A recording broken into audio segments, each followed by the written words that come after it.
Yo, what is up, everybody, and welcome to the first episode of the SportsNest podcast, my second attempt at a podcast. Hopefully this one goes a little bit better. I'm really hoping so. We're doing a live stream version this time. Typically, I would record them, and dang, the echo in here is bad. I didn't test this out. Well, already started. It's right. So today, we have a lot of stuff to go over. We got football news, we got baseball back, and we got March Madness, which I may have spent my entire day doing. We're going to go over the games that happened. We're going to go over the games happening tomorrow. So let's start off with a bit of football. Deshaun Watson. He has narrowed his teams down to the Falcons and the Saints, division rivals going at it for Deshaun Watson. Now, personally, the Falcons one doesn't quite make sense to me, and that's for both. Like, I don't understand why the Falcons want him. I don't understand why he wants to go to the Falcons. It just doesn't make sense to me. But hey, whatever floats your boat. The Saints makes a bit more sense because they're a team that can make the playoffs right away. You have a solid enough defense. You have Michael Thomas should be back. You have a bit more weapons, though not much more. But yeah, again, neither team necessarily makes sense to me. Like, I doesn't make sense. These two teams, I think the Browns seemed like a much better option for him than the Saints and Falcons did. Like, there are so many other teams that he would be much better on, in my opinion, than the Saints and the Falcons. Out of those two, I think for him, for the team, it makes the most sense to go to the Saints. Again, it doesn't make sense. I don't know how many times I need to say that, but it doesn't make sense. Moving on, we got two more things to go over here, at least for football. Devonte Adams is now a Las Vegas Raider. I thought they were going to keep him. I genuinely thought they were going to keep him, especially now that they have Rodgers back. Before Rodgers was back, I was like, yeah, like the Raiders, that is where he's going to go. But here he is anyway. I was incorrectly correct on that. At least that's what I'm going to go with. That the Raiders needed a bit of help. They needed something like, okay. Hopefully, you probably do hear it, but my washer and dryer going off a little bit. But yeah, as for the Raiders, that you needed a bit of help. Like these AFC West teams were looking scary. Like they looked like the top 3 seeds in the AFC. But yeah, you needed something. And they got something in Devonte Adams. It's exactly what they need. If this Raiders team was so successful last year without a wide receiver one, now you get the wide receiver one in the entire National Football League. Okay, you have a very good quarterback in Derek Carr. You have Darren Waller. You have Josh Jacobs, and you have a defense that is willing to work. Now, it all depends on what Josh McDaniels can do. If he's as good of a head coach as he is an offensive coordinator in New England, then they should be fine. But his stint in Denver was, there was a reason he went back to New England. There's a lot of reasons, but yeah, I'm excited for the Raiders. This AFC West team, it might be the best division in sports. Like, I don't know if you could find me a tougher division to play in. Like, it is loaded. It is absolutely loaded with talent. And finally, the last thing I'm going to talk about here with football, Von Miller. How?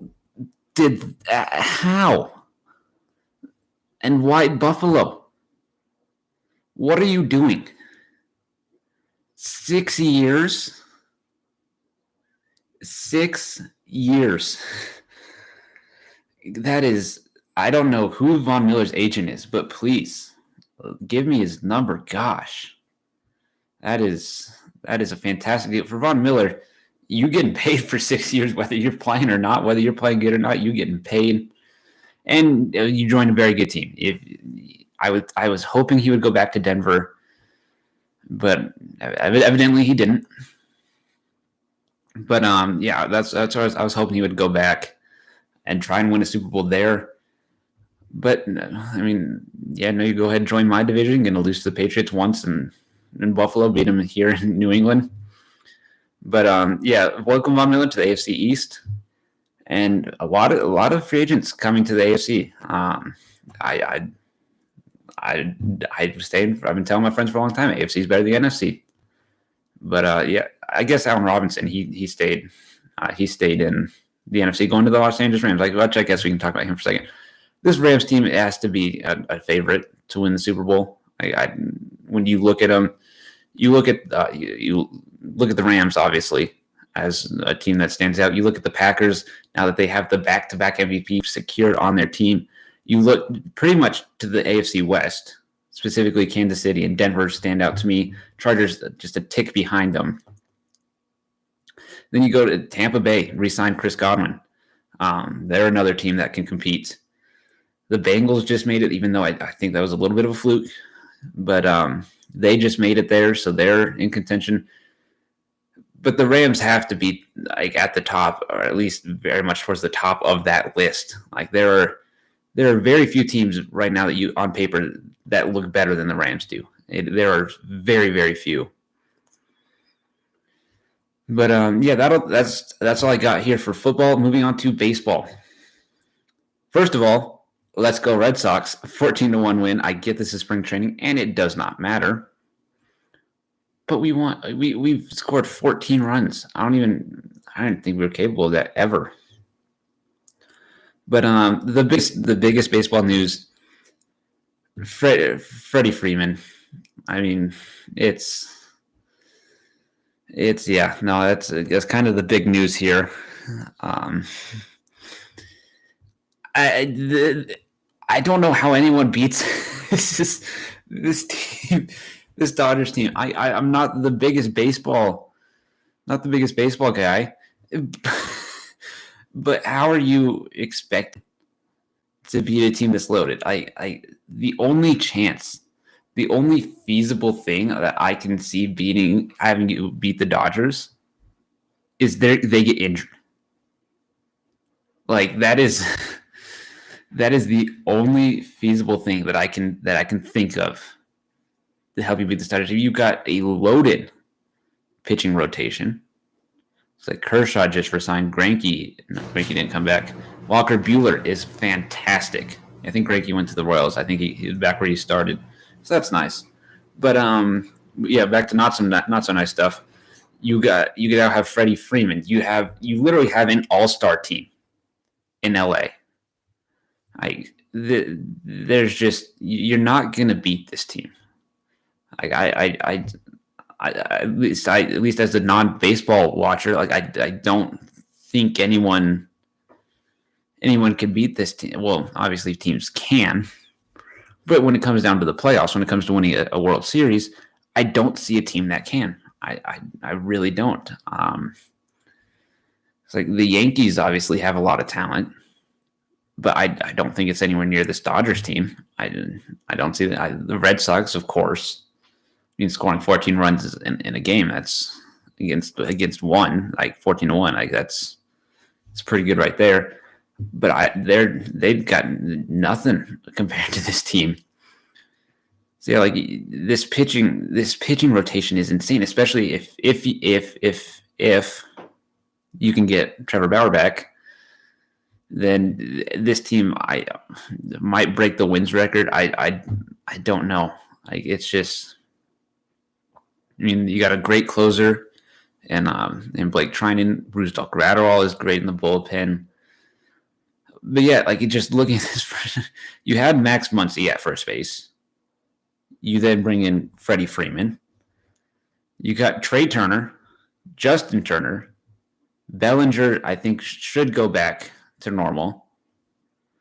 To normal Bellinger. You got Mookie Betts, who is a top 5 player in baseball at the worst. This team is just stacked. It's just I don't know what else I can say about this team other than let's hope they don't get Bauer back. in terms if you want a chance at winning. But no, this team is just absolutely stacked. It's like I don't think I have too much more on baseball.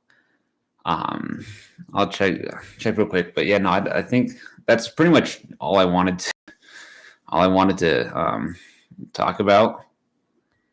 I mean, I guess Chris Bryant, yeah. Chris Bryant got Chris Bryant to the Rockies. Good for you. I mean, you get money, and that's about all you're going to get. Schwarber to the Phillies, that is unfortunate. I really wanted him back, but it's good for Philadelphia. They should. That's a very good team right there. That NL East was supposed to be pretty good. I think they kind of didn't achieve what they were supposed to as a division, but Schwarber should definitely help there. The Matt Chapman trade, that's Toronto's definitely a team that could definitely compete in the American League. The Yankees brought back Rizzo, and then Cubs. I don't know what the Cubs are doing, but anyway, that's enough about baseball. Moving on to much more interesting things. March Madness, baby. My bracket is absolutely destroyed. Like, holy crap! I never remember it being this destroyed after the first day. It's bad. It's horrible. It started off bad for me. I picked Colorado State to beat Michigan, and we were looking good through 20 minutes. We were looking good, and then the next 20, where it just went to. Not gonna say it because I'm a good person. But yeah, no, like my bracket that I have in my bracket I have group, like my betting group, it is in the bottom 5% of all brackets. It is currently sitting at 70 points with a potential of 1,590 because we still got Gonzaga, who scared the crap out of me in their first half of their game. But they pulled it out. They pulled it out. We're surviving, and that's about all you can ask for. As long as you can keep your champion safe, you got a chance. So as long as Gonzaga does not lose, we're looking good. We got a shot. What was the second game? I don't remember what the second game exactly was, but yeah, the next game that pops into my head is the Boise State Memphis one, and I was going back and forth on this one because Memphis has been playing fantastic as of late, but so is Boise State. They just won the Mountain West, which didn't get a single team past the first round. Was kind of a little overrated, apparently. No, we're not. We're fantastic. We're a great conference. Never doubt us. But yeah, no, that kind of put a damper on my emotions. I picked Boise State to win. So that one really hurt. It hurt, but it wasn't unexpected. Memphis, and the stat you'll see a lot is I think the underdogs, at least before the Final Four games, the stat I saw was they were 6-6. The underdogs were, I think, as lower seeds because Michigan was actually favored in their game over Colorado State. They went ahead and won as they were supposed to, despite being down 8 at halftime. But yeah, I think So the higher seeds are now 10-6 this year. Through 16 games, I expect that overall to stay the same. There are a lot of opportunities where that'll change, and we'll get to them. We'll get to those games, such as I think it's the first one tomorrow. The first game tomorrow already puts some pressure on it. But yes, moving back to today's early games. Yeah, David Roddy didn't carry them as much as I thought he would, which is unfortunate. I am a huge David Roddy fan. But Michigan, Hunter Dickinson, I think, and then the guy who got his first start, I forgot his name, but I started today was his first start, and he apparently played fantastic. I actually was not able to watch this game, but yeah, no, from what I've seen, Frankie Collins, that's his name. Who at least provided a spark apparently. I'm thinking he played pretty well overall, but yeah, no, Michigan with a 46-point second half goes on and topples the Rams, who I had going a little bit. But then the next one I got wrong. Providence and South Dakota State. Yeah, I picked South Dakota State. That one, that's unfortunate. That one, I thought South Dakota State was playing fantastic. I think they were playing fantastic basketball. I thought Providence, well, they might be a little down. They weren't. They were playing just fine, and yeah, they toppled my Jackrabbits. They shot horrible. Both teams shot horrible from the field. Now the team shot 40% from the gosh. But yeah, no, it just seemed like a traditional Providence win. Like not high scoring, not low scoring, right in the middle there. No one really dominated in scoring for them. Their leading scorer had 13. So just a well-rounded team victory. Again, didn't watch it, but yeah, Memphis Boise State kind of talked about a little bit. Amani Bates comes back, and Memphis somehow wins with him back. They'd been doing quite well without him, but they do well enough with him. Though I think that run's going to kind of come to an end here against Gonzaga in the next round. Baylor, Norfolk State. I don't think this one needs much talking about. Baylor looked fantastic. They looked good. And granted, you beat a team by almost 40. You gotta look good. You gotta look good doing it. The only thing I'm worried about with Baylor is their depth. If they suffer any injury at all, they are in trouble. Like they're probably screwed. Like they run like a 6-7 man rotation. You take an injury and you're down. You're down, especially with how this North Carolina team played. Gosh, we'll get to that game here shortly. But Baylor does not have an easy run. Like they have North Carolina on Saturday. Then you go and you have the winner of St. Mary's and UCLA. And then you potentially have I think the favorite now in the bottom half is Purdue. If they weren't already, I think Kentucky probably was the favorite. But Purdue is now the new favorite in the bottom half. You got to go and deal with them if you can get past any of these previous rounds. Like this Baylor team, I don't expect them to make it very far.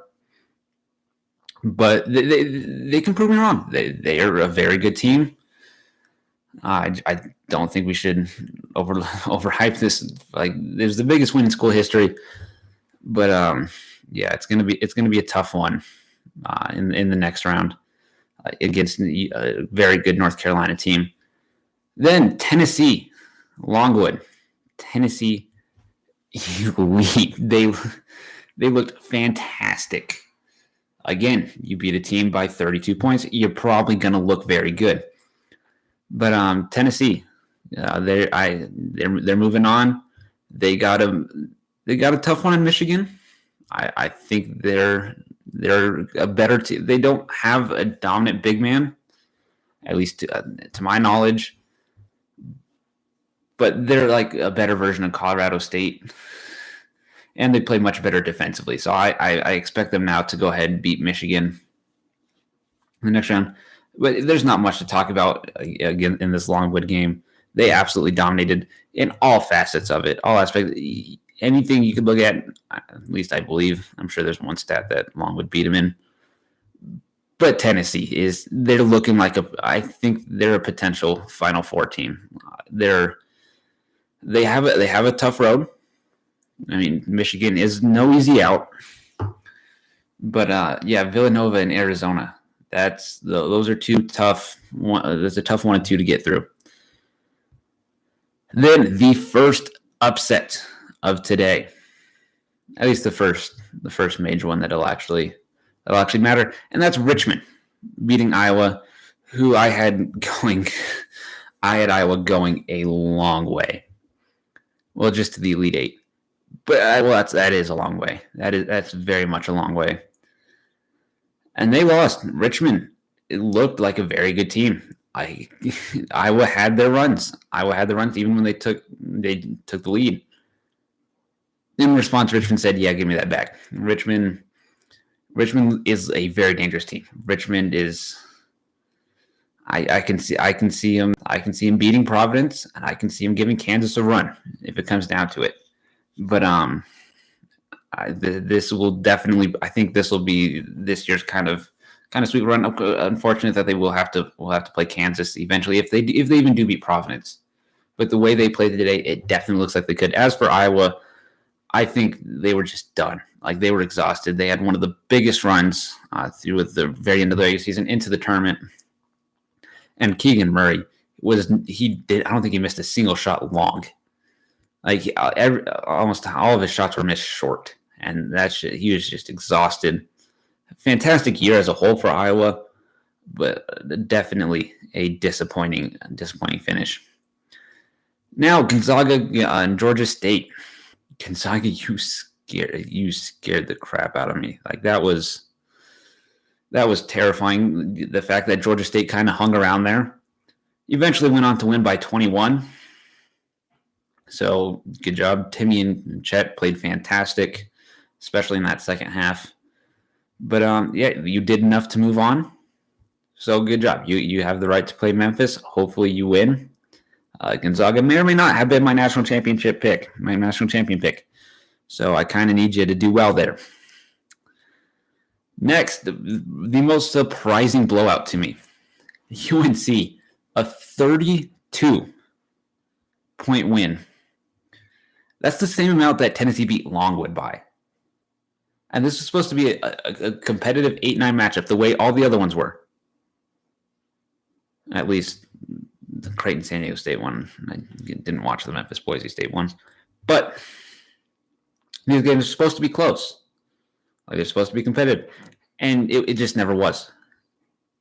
Like, Marquette was out of it from the beginning. It was a bad one to watch. Granted, at the first, Tennessee UNC jumped out to a big lead right away, but it didn't really feel like it. Like, they were up 24-8, but it didn't feel like it. That's the weird thing with this UNC. Like, for whatever reason, just didn't feel like they were up. I mean, eventually, I said, holy crap, they are up. They were up big time. And Marquette just never stood a chance. They got emotional. Shaka Smart had a technical. There were a couple of technicals in that game on Marquette, and they never stood a chance. It was a bad game for them. But now UNC has a chance to beat a very good Baylor team. I'm not saying it's gonna happen, but there's a good shot. There's a good shot that it does happen. I mean, they got a fantastic defensive player in Leaky Black. They got Brady Manick is fantastic. Caleb Love is a fantastic point guard. He was so impressive today. But UNC definitely is a team that can go ahead and upset Baylor in round number 2. Then the next upset, still nowhere near the biggest one yet. New Mexico State beat UConn. Now, this is one I wanted to happen. I didn't see it. I didn't think it was going to happen. I mean, New Mexico State lost to UNM, and we suck. Like, holy cow, is UNM bad? But New Mexico State, they did it. Teddy Allen is that man. Teddy Allen, holy crap. I think it was a 37, I think is how much he scored. Like, he was 3 points away. He had over half their points. I know that one for sure. I think he was at 37. It may have even been 39. He was fantastic to watch. Like, without him, I don't know exactly how well. Yeah, so he ended up with 37. Granted, they had him. Like, if he play like that, they're screwed. Like they needed that 37 from him today, and they're going to need it again on Friday or on Saturday. I mean, they're going up against a tremendous Arkansas team, and that they're going to just need every bit of Teddy Allen. So congrats to New Mexico State, and UConn just didn't look right. Like RJ Cole struggled and Hunter struggled. Like they had to combine 2 points at halftime. That's just one player. Like you just threw in Hunter just because you could. I mean, Cole had the 2 points going into half, and it didn't look good. And they just continued to not look good. I mean, RJ Cole looked better. RJ Cole looked fantastic in the second half. He had 18 points in the second half. But the rest of the team just kind of didn't show up. Like they were there for the first half. Like we're keeping this close, but we're keeping you in it. But you got to pick it up. And then RJ Cole showed up, and the rest of the team fell. But shortly after that, the Peacocks of St. Peter's, they beat potentially the National Player of the Year. And they beat them. They came in and they beat them. Like the entire, my dad and I just were watching now, and just you see the score in the top corner. It's like, yeah, okay, like they're hanging in there. They're down to, like, I made a joke like, oh, they're hanging in there. It's 11-13, and they just never went away. I admit I didn't watch it. I didn't watch the first part, but as soon as it got, as soon as we're getting down to the end, and they're hanging right in there with them. Oh, holy, they did it. I'm kind of speechless. I don't know what else to say. Like, the St. Peter's team looks dangerous. Like Murray State, you better be watching. Like, you need to watch out. This Peacocks team, they can make a run. They can make an Oral Roberts-esque run as the 15 seed.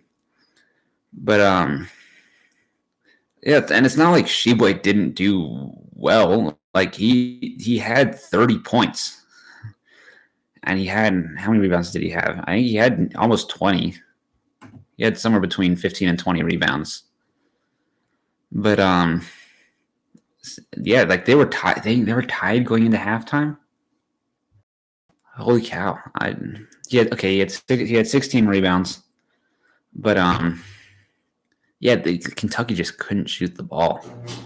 Like they shot 26.7% from three. Like you just can't have that. And Sheboy, against the team named the St. Peter's Peacocks, you should be getting more. He should have had 20 rebounds. At least that's what we would have thought going into that. And I think they kept him off as well as they could, and just everybody else struggled. So big congrats to St. Peter's. I don't know what else to say. You guys looked amazing. Best of luck against Murray State. Murray State is also a fantastic team. So best of luck to you. You can definitely go ahead and win that one. And I honestly, I hope you do. Just screw over everybody else's brackets while you can. The next game, well, kind of happening at the same time, was St. Mary's and Indiana. And that Indiana team looked nothing like the Indiana team that beat Wyoming. Like Trace Jackson Davis just disappeared is what it felt like. It felt like he was like, okay, I did my one job, I'm done. Which was kind of, honestly, should have been a little expected that he was going to disappear at one point, because that's kind of, they had an up and down season. And St. Mary's isn't a team you can have a down game against. They will beat you, they will physically beat you up. Like they're a physical team. They're a smart team. They don't have the talent in terms of prospects. Like St. Mary's has always had at least one like NBA caliber player. They don't have one this year. Like Tommy Kuzi is amazing.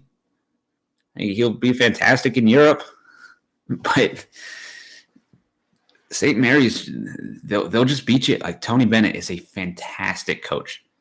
Like he should be up there in Coach of the Year conversations. Very little, but No, Indiana, you got dismantled. Like 29-point loss to a St. Mary's team that shouldn't be scoring 82, especially if you have a good enough as good of a defense that Indiana has.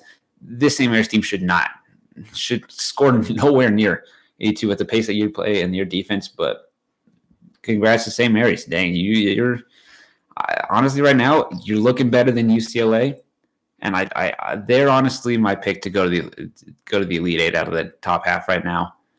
I think they can beat very easily, not very easily. I think they can beat this UCLA team, and I think they can go and beat a Baylor team. I really do think they can. That one will be one of the most like aesthetically displeasing games there are. But I think they can do it. And they can even go to the Final Four at this point. Like their biggest competition right now is honestly Purdue. Like that is their biggest competition to get to the Final Four. So we'll see what happens when we get there. We'll have predictions for their games coming up in future live streams, videos, whatever you want to call them.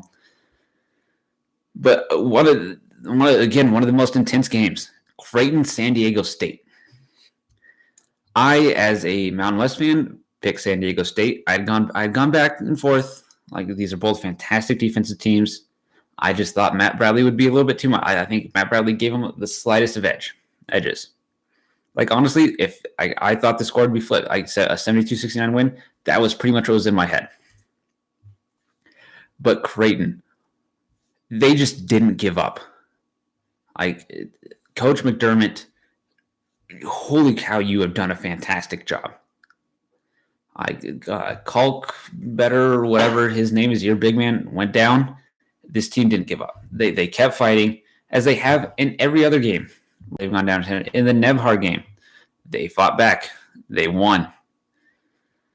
This game, it was Alexander that led them. Every play that was made in overtime, he was there. He forced the Matt Bradley turnover. He got the final steal that eventually ended it with like 0.8 seconds left or whatever. He had the final tip away. He had the play that put them in overtime. Alexander, it was fantastic to watch. Like if I could have watched that, like as an unbiased person, that would have been fantastic. I hated it because I picked San Diego State, and I get a little emotional. Like I become pretty much a full-fledged fan. If I'm cheering for you, I'm invested. But unfortunately, San Diego State goes down, which knocks the fourth Mountain West team out of the tournament, and they were looking good. San Diego State was looking so good throughout the first half, but again, first half does not matter. It absolutely does not. Like Michigan was down at the first half. Gonzaga was struggling at the first half. I think St. Peter's technically tied, but like they were never. Like the first half does not matter when it comes to these. UCLA was down like pretty much the entire game. But all that matters is that those last 4 minutes. If you can win those last 4, keep it close in the first 36 and win those last 4, you're going to have a good success rate. Now another really intense game. University of Vermont, Arkansas came down to 4 points. Ryan Davis is just a beast. I think he's like the 2-time American East Player of the Year. Can shoot the ball. He'll post you up. I don't know if I saw him miss. Like I may have been just looking away.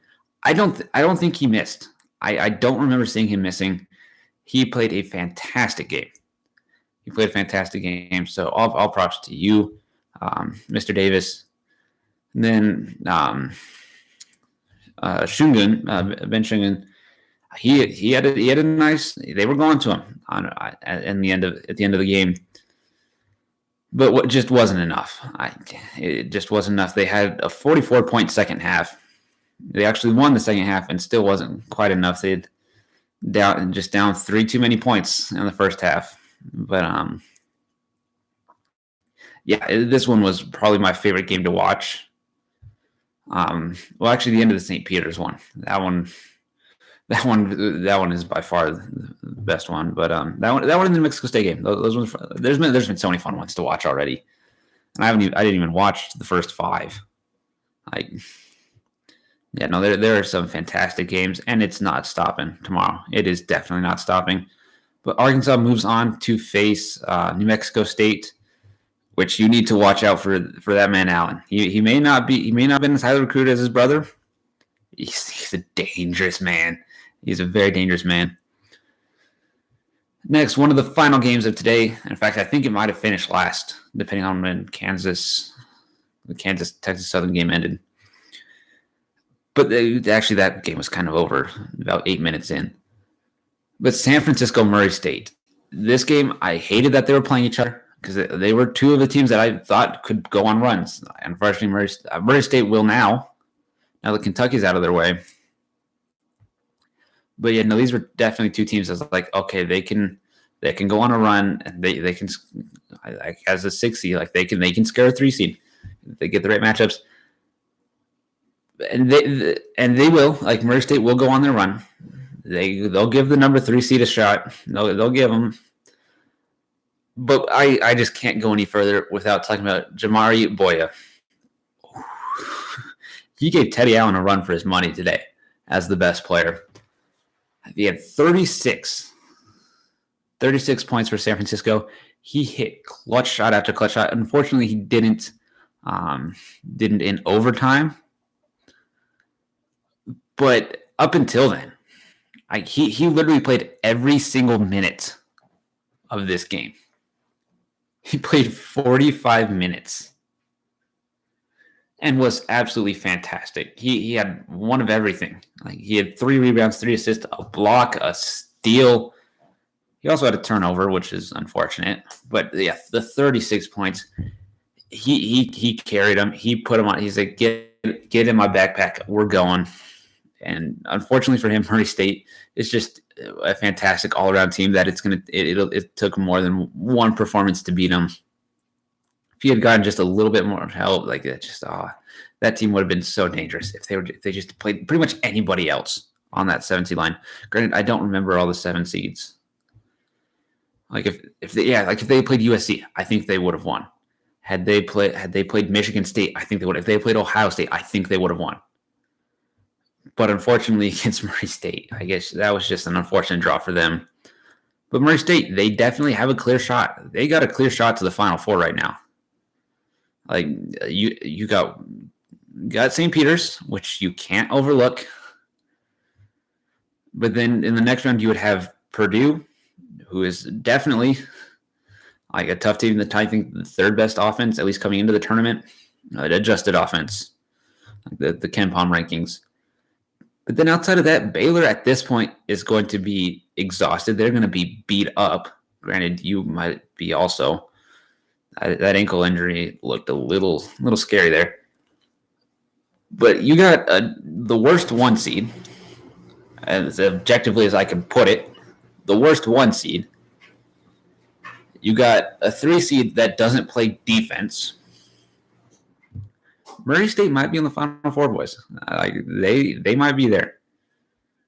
But yeah, first of all, just congrats on the win. Now that one was hard fought. Speaking of hard fought, well, I guess kind of UCLA. They fought back.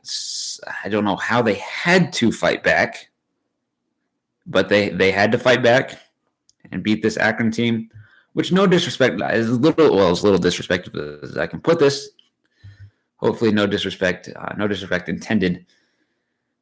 But UCLA should have beaten this team by a good 15 points. I get Akron was fantastic. Like, they're a good team, at least in the MAC. But it's UCLA. Like, sure, the expectations were set a little high on them preseason, but this is still a very, very good team. Like, you have stars left and right. But Campbell was fantastic in that second half. Had an 8-0 personal run to give UCLA the lead, I believe. Johnny Juzang, though, that's a little scary.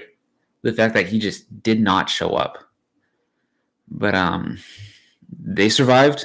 Castaneda from Akron had a nice 18 points, keeping them fighting in it. Again, couldn't hit the clutchest of shots when needed. But he fought hard. He kept them in it. And it was a great season from Akron. Unfortunately, you now have to go. But UCLA has a tough run. They got to play St. Mary's, which I don't know if they're ready for. I don't know if they're ready for that one on Saturday. Hopefully they are, because I picked them to win. But based off today, it does not look like it. In the final game of today, I don't really feel like I need to talk about this one too much. I mean, Kansas just showed up, and that kind of ended it. Texas Southern was I think the closest I remember to me was at 7 points.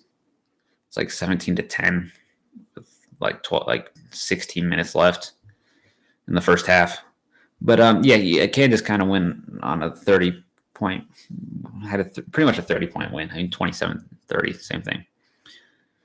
But moving on to tomorrow's games and my predictions for them. The first game of the day, Ohio State, Loyola Chicago. You got your start. You got Lucas Williams from Loyola Chicago. He has been on this team. He's a senior now. He has been with them when they've gone on their other runs. He should provide some leadership here. They don't have their coach. Potter Mosier moved on to Oklahoma, moving on to the NIT. They're big improvements. But this team is still a very, very good team. They struggled a little bit in the Missouri Valley play. But they're here, and they're dangerous. Lucas Williams is a fantastic two-way player. However, Ohio State has talent. They got EJ Liddell. Can't speak, gosh. EJ Liddell, Malachi Branham. They're a fantastic team. They got a lot of talent. I like Loyola Chicago here. I think Lucas Williams will provide the veteran leadership that this team needs. And they're gonna go ahead and beat this Ohio State team, which feels weird because I've now predicted him. Well, not predicted. If this prediction were to come true, they would have been upset in their last 3 tournaments. With this one, Penn State in the Big Ten tournament, and Oral Roberts last year.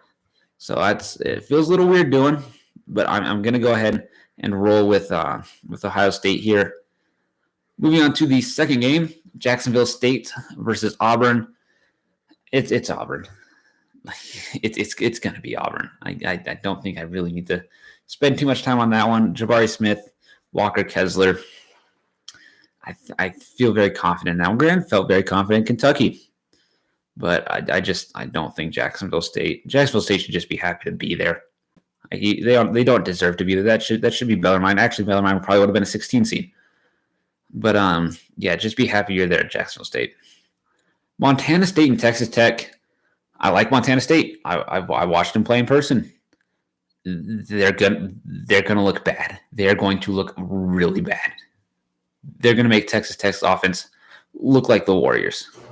Okay, maybe not quite that good, but yeah, Texas Tech should not struggle with Montana State. I'm expecting a convincing 15-point win out of them, just because. That's just who they are. They don't blow teams out. But I do expect them to convincingly beat this Montana State team, which is unfortunate. I like Montana State. They don't stand a chance against Texas Tech. As for Yale and Purdue, I expect Purdue to blow them out. There's no way this Yale team can match up with Purdue's offense. I don't care how bad Purdue's defense is. The height with Edey, Travion Williams, just the fact that he's a beast. And Jaden Ivey, Yale has nothing to match those 3. I expect Purdue to win by 20. I really do. At the very least. Then moving on to the final blowout. Actually, okay, not quite. There's 2 more games that could end in blowouts. Villanova, Delaware. That's. Delaware again. Not again, but I don't think this Delaware team should be this highly ranked. They're not a good team, and Villanova is just they're gonna dominate them. They're gonna have their way. Gillespie is gonna look like the best point guard in the country, as he does in most games, depending on who they're playing. But against Delaware, he's gonna look amazing. This whole team is gonna look fantastic. Yeah, Villanova is going to go ahead and win. Now, moving on to the exciting games. We got the upset potential games here, starting off with Miami and USC. I am not the biggest fan of this Miami team. I really don't think they're that I don't think they're that good. I am higher on USC. It may be for the sole fact in both cases that I didn't watch like live a lot of Miami games. Like I saw a lot of the highlights afterwards, but USC, just whenever I go to eat dinner, that would be who was on. I'm just like, okay, guess we're watching USC. Or same thing with UCLA. And they're just too big. They're too long. I think Miami's going to struggle attacking the paint. Not because of USC's like paint defense, like interior defender, but just going to be so hard to get past them on the perimeter that I just see Miami struggling. As for USC offensively, you got Evan Mobley. Wait, no, he's the one. You got Isaiah Mobley, and you got Drew Peterson. You are fantastic players offensively. And Miami can give them a run for their money. I'm not seeing it. I don't think Miami will come up with the upset here. Another team that I don't see coming up with the upset, but making it really close is Notre Dame. I mean, they just came off a double overtime game, and now you have to go and play Alabama, who is one of the most athletic teams in the country. Like as far as athletes go. I mean, J.D. Davidson, J.D. Davidson is probably better pure athlete than anything Notre Dame has. And I get Blake Wesley; he's a fantastic player, but Notre Dame has talent. As mentioned, Blake Wesley, you got Paul Atkinson Jr., Prentice Hub, but Alabama is just they've somehow been better all year. I never thought I would say that about an Alabama team. But the backcourt of J.D. Davidson, Javon Quinterly, blanking on his name, but their big man. I love watching their big man play. Just great, fantastic interior presence on both offense and defense. I got to go Alabama here. I just think the talent is just overwhelmingly in favor of Alabama. Now, Virginia Tech and Texas. This is one I've gone back and forth on so many times. But in my group of four, I'm the only person to pick Texas. I still like Chris Beard, even though he left us. But I think there's just too much talent. I think Virginia Tech is going to experience something that Iowa went through. I think they're burnt out. This Texas team plays fantastic defense. Timmy Allen is going to feel inspired by what his brother did. Either that or he's going to see what his brother did and force it. Both are very, very equal, very equally likely, if you ask me. But Texas, I think, is just got a little bit too much talent there, and I think Virginia Tech is going to be a bit burnt out. I love Texas's defense and their ability to stop Couture and their 3-point attack. So I'm rolling with Texas there. Everyone else in my 4-person group rolling with Virginia Tech. But that's one I'm finally gonna. I'm taking the lead. I'm taking steps back to catching up on that one. Next, Illinois Chattanooga. This is one where I was always told there's upset potential. There's upset potential in this one, and that's because Chattanooga has a guard. I forgot his name, but he's averaging almost 25 points a game, or he's averaging 21 points a game, whatever. It was either 25 or 21. But then you're almost like completely ignoring Kofi Cockburn, like who is averaging 21 points a game. 10 rebounds. Like he's just a physical beast. Like there's very few people in college basketball that even look the part of Kofi Cockburn, and then even fewer that play the part of Kofi Cockburn. Like Cockburn, he's just going to be too much. Okay, Malachi Smith, I think is his name if I remember correctly. He's fantastic. I think he will get his in this game. I don't see Illinois' guards being able to slow him down. But it's not going to be enough. like unless Curbelo decides that he's like he's going to shoot like Steph Curry, I don't see this Illinois team losing. I'm going to go ahead and take him here, which I'm sorry. Like I want to see upsets. I don't see this. I don't see it as one. The one person in my group does. One person has Chattanooga winning. Next, Duke, Cal State, Fullerton. I don't think Duke will blow them out. I think they will win. And hopefully they blow them out. If I'm being honest, I hope they do. Because I want to see the best Duke team, and I want to see the peak of this Duke team in Coach K's final year. But I'm hoping this is kind of a game where you can go and you can forget about that Virginia Tech game. Okay, you can forget about that UNC game. I don't know if you can forget about either of them, but this is as players, I think this is one where you can definitely help, especially going into what's going to be a tough matchup in your second round. But yeah, no, Fullerton doesn't stand a chance. It's not happening. Perhaps the most interestingly boring game in the tournament, Iowa State and LSU. Like it would be hard to find a less intriguing matchup than this one. It's like even Wright State and Bryant was honestly a more like that one would probably be more visibly pleasing than this one will be. Like these are two very defensive teams.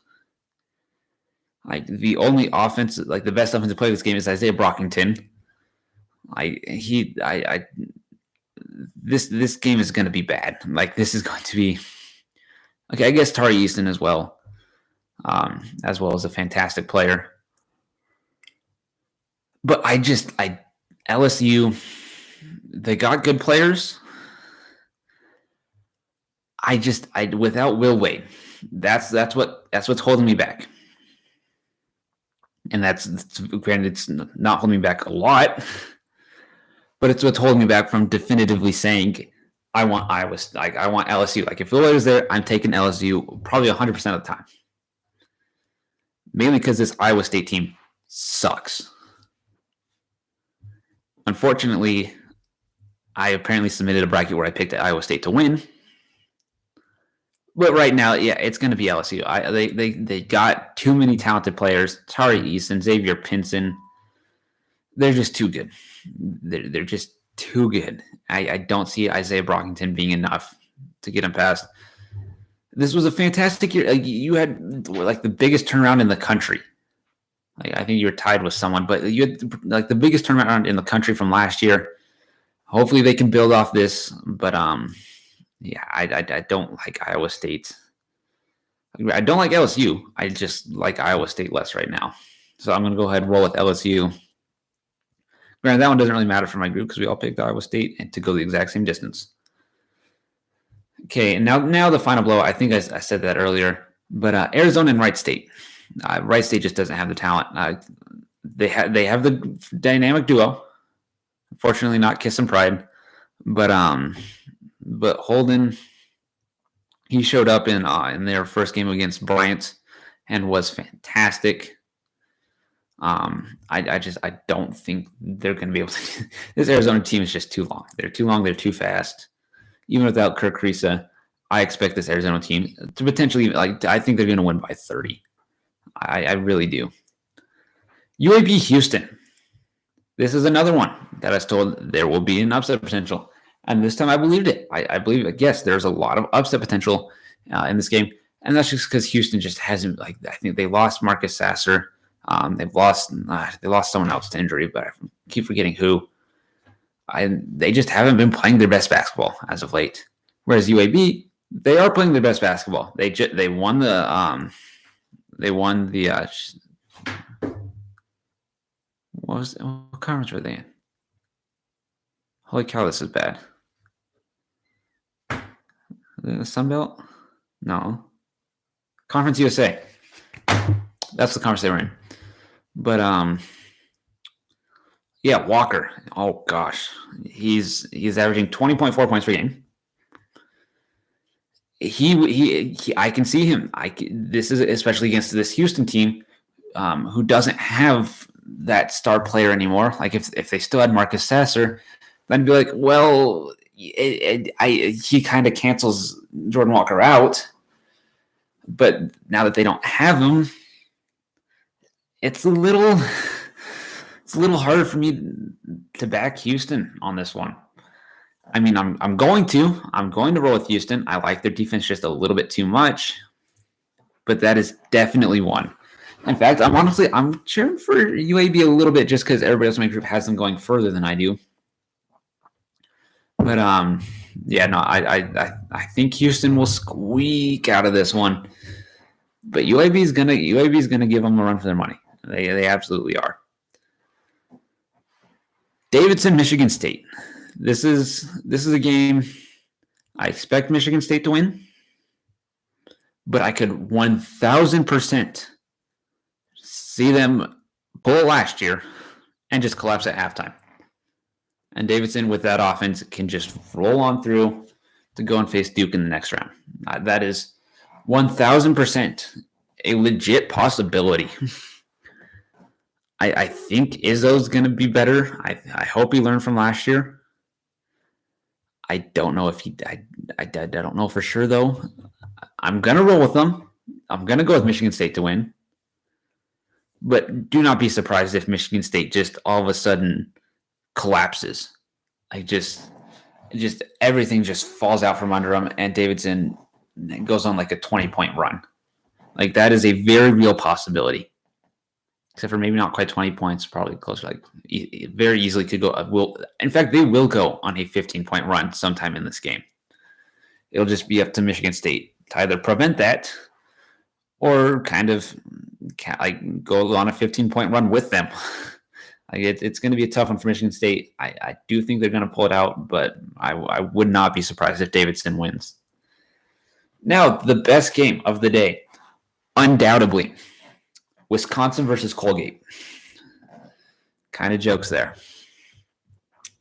But hey, Lenardi has Colgate winning, just saying. But that man is wrong about a lot of things, at least in my opinion. And that is one of them. Wisconsin is not going to lose to Colgate. I mean, Johnny Davis is fantastic. And even if he isn't playing or is playing injured, Brad Davidson will do enough to get past Colgate. Tyler Wall can do enough to get past Colgate. I don't know if Chucky Hepburn can do enough to get past Colgate. But I'm not worried. I'm not worried about this Wisconsin team. I think they're fine. I have them going to the Final Four, if I'm being completely honest. Granted, I had Iowa beating Kansas, and that just didn't work.